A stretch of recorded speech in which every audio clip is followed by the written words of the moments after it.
Селям алейкум. На сегодняшний день большинство офтальмологов говорит о стремительном прогрессировании близорукости. Чем вызваны причины падения зрения и о мерах профилактики, поговорим сегодня с врачом-детским офтальмологом Эльзарой Рамазановой. Хош келдіңіз, Эльзара ханум. Итак, что же такое близорукость? Селям алейкум.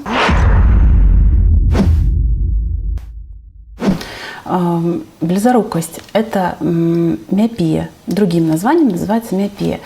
Это патология глаз, при которой изображение фокусируется не на сетчатке, а перед ней. Вследствие этого человек видит на близком расстоянии предметы видит хорошо, на далеком расстоянии видит размыто. На данный момент эта патология считается одной из основных и быстро прогрессирующих, распространяющихся заболеваний в офтальмологии.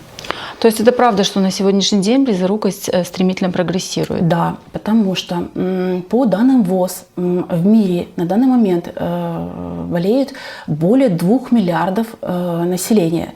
Это больше 30% населения земного шара. По прогнозам ВОЗ к 2050 году будет увеличение до 5 миллиардов. То есть это практически 50% населения земного шара будет болеть. Если брать по Крыму, то где-то каждый 5-й страдает этой патологией. Какие причины возникновения близорукости? Причины возникновения близорукости, но если брать, учеными доказано, что очень много причин, которые могут приводить к близорукости. Но если брать самые основные, при приобретенной близорукости основная причина – это наследственный фактор. Наследуется не сама близорукость, а наследуется тот или иной ряд дефектов в образовании коллагена, который участвует он необходим для построения склеры. Склера – это наша наружная оболочка глаза, которая выполняет функцию опоры и защиты глаза. Вследствие того, что вот эти дефекты, глаз у нас удлиняется в длину, увеличивается в длину и растет передний и задний отрезок глаза. Считается, что если в семье один родитель болеет близорукостью, то есть имеет близорукость, то у ребенка где-то 30% риска возникновения этой близорукости. Если оба родителя болеют, то где-то 50% риска, что ребенок тоже будет болеть близорукостью. Кроме этого, к причинам относятся еще неблагоприятные факторы окружающей среды. К ним относятся неправильное питание, неправильный образ жизни, малоподвижный образ жизни, слишком длительное пребывание в помещениях, а также отсутствие полноценного отдыха и сна. К причинам обязательно относится это следующая причина – это перенапряжение глаз. Слишком длительная и интенсивная работа вблизи, неправильная освещенность рабочего места, также травмы головного мозга, которые тоже могут приводить к близорукости. Это сотрясение ушибы в том числе. И еще у нас могут быть перенесенные в детстве тяжело инфекционные вирусные заболевания, в том числе и ковид, и тяжело перенесенный корь, скарлатина, ветрянка и так далее. То есть это все причины приобретенной близорукости. Но мы не должны забывать, что еще есть врожденная близорукость. То есть это близорукость, которая наступила вследствие того, что внутриутробно у ребенка неправильно развит был глаз. Причинами если этого могут быть вследствие того, что женщина в первые триместры беременности может переносить какие-то тяжелые вирусные инфекционные заболевания или тяжелые соматические заболевания. И сейчас в последнее время рождаются недоношенные дети, глубоко недоношенные дети, и при ретинопатиях 3-4 стадии риск болезни именно близорукости очень высокий. Это причины основные. На сегодняшний день большую популярность имеют среди детей, в том числе гаджеты. Гаджеты могут повлиять на зрение? И если да, то каким образом? Да, обязательно. Гаджеты влияют на снижение зрения у детей тем, что перегружают глаза. Выяснено, что причины, которые влияют на глаза, это, во-первых, размер экрана влияет на зрение. Да? Чем меньше экран, тем больше нагрузка на мышечный аккомодационный аппарат глаза. Значит, расстояние от глаза до экрана. Чем ближе ребенок подносит гаджет к лицу, да, тем больше опять перенапрягаются мышцы глаз, которые в дальнейшем как бы спазмируются, замирают. И если ребенок уже после длительного осмотра того или иного изображения на гаджете, да, переводит взгляд в более далекие расстояния, он видит их размыто. Следующим фактором может быть то, что яркость экрана влияет. Ребенок реже начинает моргать. Соответственно, меньше выделяется слезной жидкости. Она больше испаряется, и перераспределение слезной жидкости уже неправильное будет. Это тоже приводит к тому, что появляется ощущение сухости, рези и покалывания в глазах. Также причинами может быть то, что синий цвет экрана. Он тоже влияет на глаз тем, что перенагружает глаз и утомляет и вызывает сухость и чувство рези и песка в глазу. И последнее – это нестатичность изображения. Что это значит? Когда мы смотрим в гаджеты, изображение у нас часто мелькает и передвигается. Мы своими движениями, то есть заставляем работать мышцы глаз. Часто в последнее время в транспортах используют те же самые мобильные, да, телефоны и плюс электронные книги. Это все сопровождается, кроме того, что вот передвижение экрана, да, еще сопровождается толчками и вибрацией, что тоже дополнительно дает нагрузку на глаза. Какие виды близорукости существуют? Ну вот, как я уже говорила, это приобретенное, врожденное. Значит, по течению бывает прогрессирующая и непрогрессирующая. Ну, непрогрессирующая, понятно, это стабильная близорукость, которая откоррегированная очками или контактными линзами, и она не дает вообще прогрессию, то есть останавливается. Нас больше интересует, как детских офтальмологов, больше прогрессирующая близорукость, потому что она развивается в основном у детей школьного, дошкольного, школьного и подросткового возраста. Считается прогрессирующей за год, считается прогрессирующей близорукостью. Хочу сказать, что к прогрессирующей близорукости больше склонны дети в среднем где-то от 7 до 12-13 лет. Девочки заболевают раньше, где-то от 7, где-то до 10-11, мальчики позже, чуть позже, где-то с 10 до 13-14. Основной рост прогрессирования близорукости, я имею в виду. Связано это с ростом, развитием и половым созреванием ребенка все-таки. По степеням тяжести выделяют слабую степень тяжести, это до 3 диоптрий. Да? Средняя степень – это от 3,25 диоптрий до 6 диоптрий. И высокая степень близорукости от 6-25 диоптрий. Чем опасна высокая степень близорукости?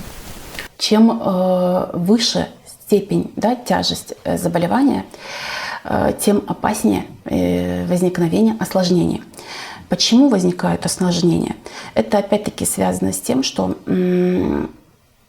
изменения в глазном яблоке приводит к тому, что у нас начинают растягиваться все оболочки глаза. Это приводит к тому, что ухудшается, точно так же растягиваются сосуды оболочек. Сосуды, они истончаются, и в них нарушается кровоток, соответственно, ухудшается обмен веществ в глазу, да, в оболочках глаза. Все это приводит к дистрофиям, к дегенерациям, к разрывам сетчатки. В дальнейшем может привести к тяжелому осложнению. Это отслойка сетчатки, соответственно, и слепота. Угу. Какие симптомы близорукости у детей? Когда вот можно заподозрить, что у ребенка близорукость? Я вообще считаю, что родители очень должны внимательно приглядываться к своим детям. И уже даже у малышей, совсем маленьких деток, можно заметить какие-то изменения. Значит, это может быть, например, если ребенок при ярком свете начинает жмуриться, начинает отворачиваться от яркого света, он начинает тереть глаза, да, он может часто моргать, могут покраснеть глаза. Это как бы родитель должен обратить на это внимание. Что как бы у более старших детей родитель может заметить, что ребенок начинает приближать игрушки, да, мелкие, рассматривать ближе, подходить ближе к экрану телевизора. Да, это тоже должно настораживать родителей. Значит, если это ребенок более старшего возраста, он уже школьного возраста, да, он может жаловаться, что ему не видно, если он сидит далеко, в дальние парты посадили, он не может видеть доску, да, начинает жаловаться родителям, что ему не видно. Иногда учителя обращают внимание, что ребенок плохо видит вследствие того, что ухудшается зрение. И еще может быть такие симптомы, как слезотечение, сухость глаза, ощущение тяжести, песка в глазу. Как лечится близорукость? Значит, в лечении близорукости есть консервативные методы лечения и хирургические. К консервативным методам лечения мы относим в первую очередь коррекция зрения при помощи очков и контактных линз. Сейчас существует большое количество разных фирм, всяких видов контактных линз. Да? Это мягкие контактные линзы. С помощью них мы коррегируем зрение и улучшаем ребенку зрение. Кроме этого, существуют ортокератологические линзы. Это жесткая контактная линза, которая одевается ребенку на ночь. И эта линза имеет, как бы повышает на 40-45% риск, останавливает процесс прогрессии близорукости. Из медикаментозного лечения мы применяем, детям назначаем витаминотерапию, назначаем ретинопротекторы, улучшающие мозговое кровообращение, препараты кальция. Обязательно применение лечебной гимнастики, упражнения, занятия, тренировки для глаз. Кроме этого назначают аппаратное лечение.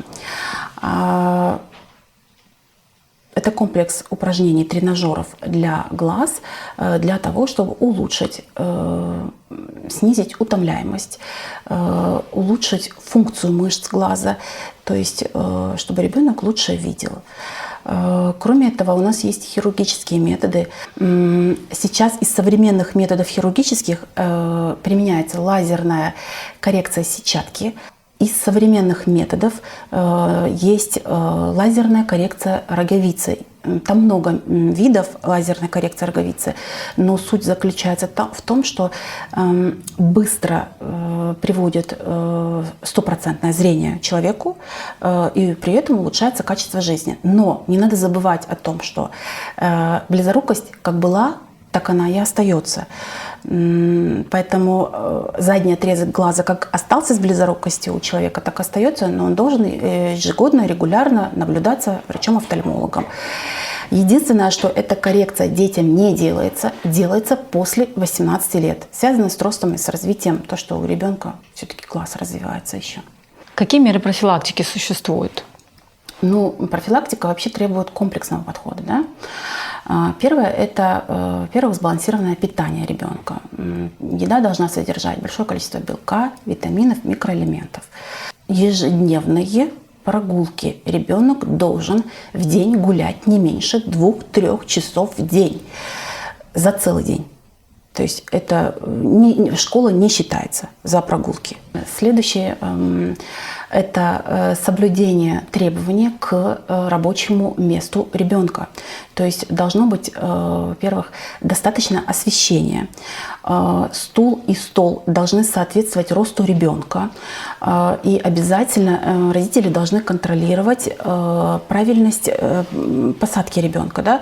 То есть голова должна быть, например, если ребенок сидит за столом, наклон головы не менее 25, от глаза до стола не менее 25 сантиметров. Если это экран монитора, компьютера, не менее 75 сантиметров. Если это планшет или телефон, да, то есть это расстояние согнутой руки. То есть от глаз до телефона не меньше расстояния согнутой руки. Что касается по поводу режима просмотра. тех или иных гаджетов. Мы вообще рекомендуем детям до 5 лет гаджеты, а именно телефоны и планшеты не давать. Если смотреть, то ребенок должен смотреть телевизор. Все, это все, что можно. После 5 лет мы разрешаем, но ограниченно, то есть полчаса в день. Ребенку с 7, младшего школьного возраста, да, мы разрешаем где-то час, а более старший подростковый период уже даже до 2 часов в день он может находиться за гаджетом. Еще хотела бы сказать, что ребенок должен обязательно заниматься какими-то физическими нагрузками. Считаю, что любой спорт способствует, это профилактика близорукости. Да?